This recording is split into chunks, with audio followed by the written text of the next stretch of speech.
માનનીય આચાર્યશ્રી, આદરણીય શિક્ષકગણ તથા અહીં ઉપસ્થિત દરેક વિદ્યાર્થી મિત્રોને મારા સુપ્રભાત.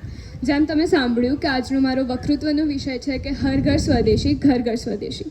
તો સ્વ શબ્દ સાંભળતા જ આપણને છે ને એક પોતિકાપણાનો અહેસાસ થાય છે અને એ શબ્દ સાંભળતા આપણામાં એક અલગ જ પ્રકારનો આત્મવિશ્વાસ અને શક્તિનો અનુભવ થાય છે.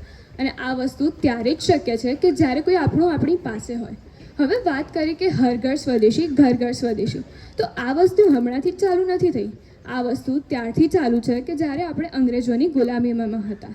આપણા રાષ્ટ્રપિતા શ્રી મહાત્મા ગાંધીજીએ આપણને અંગ્રેજોની ગુલામીમાંથી મુક્ત કરવા માટે વિદેશી ચીજવસ્તુઓ ત્યાગ કરવા માટે હાકલ કરી હતી. તેમણે આ વસ્તુની પૂર્તિ માટે આપણી સામે ચરખો મૂક્યો હતો અને ચરખામાંથી ઉત્પન્ન થયેલ વસ્ત્ર ખાદી આજે આપણા દરેકની ઓળખ બની ગયું છે. અને તે સમયે દેશવાસીઓને આ વસ્તુને ખૂબ જ સહર્ષ વધાવી પણ લીધી હતી. હવે ભારત જો આત્મનિર્ભરતાની વાત કરે છે તો તે માત્ર પોતાનો જ વિચાર નથી કરતો, તે સમગ્ર વિશ્વનો વિચાર કરે છે. તે સમગ્ર વિશ્વની ખુશીઓ અને શાંતિનો પણ વિચાર કરે છે. તે સ્વકેન્દ્રી નથી બન્યું. જો વાત કરીએ હમણે તો લોકોને ઇમ્પોર્ટેડ ચીજવસ્તુ વાપરવાનો ખૂબ ગર્વ હોય છે. લોકો ખૂબ ગર્વથી કહે છે કે અમે ઇમ્પોર્ટેડ પરફ્યુમ, ઇમ્પોર્ટેડ સાબુ વાપરીએ છીએ. પણ શું તમને ખબર છે કે એ ઇમ્પોર્ટેડ ચીજવસ્તુઓ વાપરવાથી આપણા દેશનું ધન કોઈ બીજા દેશમાં જઈ રહ્યું છે? તે દેશનું અર્થતંત્ર મજબૂત બની રહ્યું છે, નહીં કે આપણા દેશનું. તો જો આપણે સ્વદેશી ચીજવસ્તુઓ વાપરવાનું ચાલુ કરીશું તો આપણા કારીગરોને પણ રોજીરોટી પૂરી થશે અને આપણું દેશતંત્ર પણ મજબૂત થશે.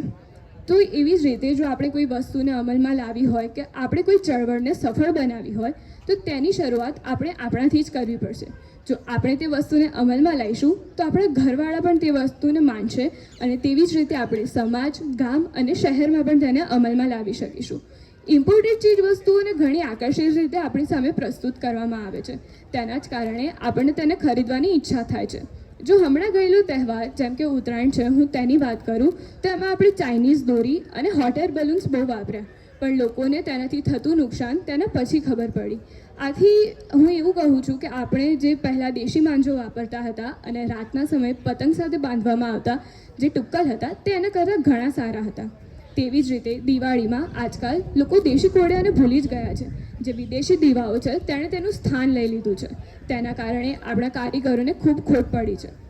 આથી હું એટલું જ કહું છું કે ઇમ્પોર્ટેડ ચીજવસ્તુઓ વાપરવાની બંધ કરીએ અને સ્વદેશી ચીજવસ્તુઓ તરફ આપણે વળીએ. આપણા પ્રધાનમંત્રી શ્રી નરેન્દ્ર મોદીએ make in India, made in India, vocal for local જેવી ઘણી બધી ચળવળો ચલાવી છે અને તે સર્વથા યોગ્ય જ છે, કેમ કે આપણે આપણા દેશને આત્મનિર્ભર બનાવવાનો છે. પશ્ચિમના દેશો આપણી સંસ્કૃતિથી ઘણા પ્રભાવિત થયા છે. તેઓએ આપણી સંસ્કૃતિને અપનાવી છે, પરંતુ તે જ તરફ આપણે આપણી દેશની સંસ્કૃતિથી વિમુખ થઈ ગયા છીએ કે જે આપણા દેશના વિકાસ માટે બાધક બને છે. તો આપણે પણ આપણા દેશની સંસ્કૃતિ અને કળાને જાળવી રાખવાનો પ્રયત્ન કરવો જોઈએ.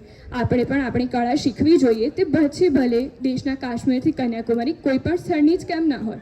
તો ભારત આત્મનિર્ભર બનવા જઈ રહ્યું છે. તે સ્વદેશી વસ્તુઓ પણ અપનાવશે. તો આપણે આત્મનિર્ભર ભારત માટે સ્વદેશી એ માત્ર કોઈ એક શબ્દ નથી કે કોઈ એક મંથન નથી. તે આત્મનિર્ભર ભારતનું એક મિશન છે અને ત્યારે જ સાકાર થશે કે જ્યારે દરેક દેશવાસી તેને અપનાવશે. સ્વદેશી અને આત્મનિર્ભર ભારત એ કોઈ એક ચળવળ નથી, પરંતુ તે એક મજબૂત અને સ્વતંત્ર ભારતની બ્લુપ્રિન્ટ છે કે જેને આપણે ઉજાગર કરવાની છે. આથી હું શપથ લઉં છું કે હું મારાથી થશે ત્યાં સુધી સ્વદેશી ચીજ વસ્તુઓ જ ખરીદીશ અને હું તમને પણ વિનંતી કરું છું કે તમે સ્વદેશી ચીજ વસ્તુઓ ખરીદવાનો આગ્રહ રાખો. Swadeshi is our legacy and every swadeshi choice writes India success story.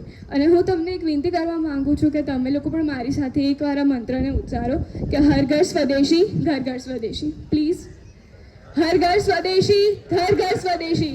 જય હિન્દ, જય ભારત.